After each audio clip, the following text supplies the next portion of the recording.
नमस्कार दोस्तों। उत्तर प्रदेश की योगी सरकार 2.0 में उप मुख्यमंत्री और चिकित्सा एवं स्वास्थ्य मंत्री बनने के बाद से ब्रजेश पाठक लगातार अस्पतालों का दौरा कर रहे हैं, जमीनी हकीकत से रूबरू हो रहे हैं और लगातार अधिकारियों को भी निर्देशित कर रहे हैं। उनका मिशन है कि उत्तर प्रदेश को स्वस्थ प्रदेश बनाना है।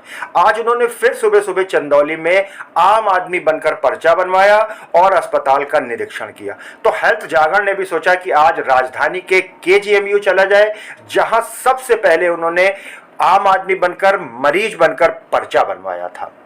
तो केजीएमयू के न्यू ओपीडी भवन में जब संवाददाता रंजीव ठाकुर पहुंचे तो वहां मरीजों की संख्या नगण्य दिखाई दी। मन में सवाल कौंधा कि मंत्री के दौरे का असर है या कोई और वजह है। सभी पर्चा काउंटर्स पे कर्मचारी बैठे थे, लेकिन भीड़ भाड़ नहीं थी। जब हमने पूछताछ शुरू की तो कर्मचारियों ने कहा कि आज शनिवार होने की वजह से ज्यादा भीड़ नहीं है।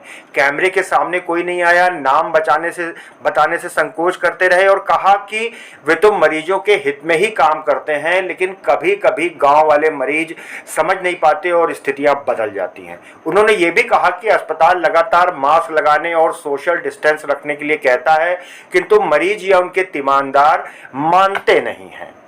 इसके बाद हमने रुख किया दवाई वितरण काउंटर की तरफ। वहां भी ज्यादा भीड़ दिखाई नहीं दी। फिर हम पैथोलॉजी और अन्य जो जांच काउंटर्स थे गए, वहां पर देखा लंबी लंबी लाइंस लगी थी।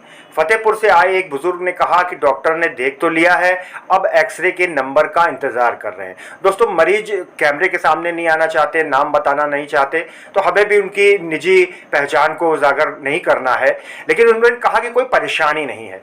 अल्ट्रासाउंड कक्ष के आगे भीड़ दिखाई दी। एक दंपत्ति बच्चे को लेकर जमीन पर बैठे थे। हमने पूछा तो बताया कि लखीमपुर से आए हैं। उन्होंने वही बात कही कि डॉक्टर को दिखाया था, अल्ट्रासाउंड के नंबर का इंतजार कर रहे हैं, उन्हें भी कोई परेशानी या दिक्कत नहीं है। कमोबेश इसी तरीके से सभी जांच काउंटर्स पर लाइंस तो लगी थी, लेकिन किसी ने भी किसी भी प्रकार की परेशानी या दिक्कत की बात नहीं की। तो अब इसे शनिवार का असर कहा जाए या उप मुख्यमंत्री ब्रजेश पाठक के दौरे का असर कहा जाएगा।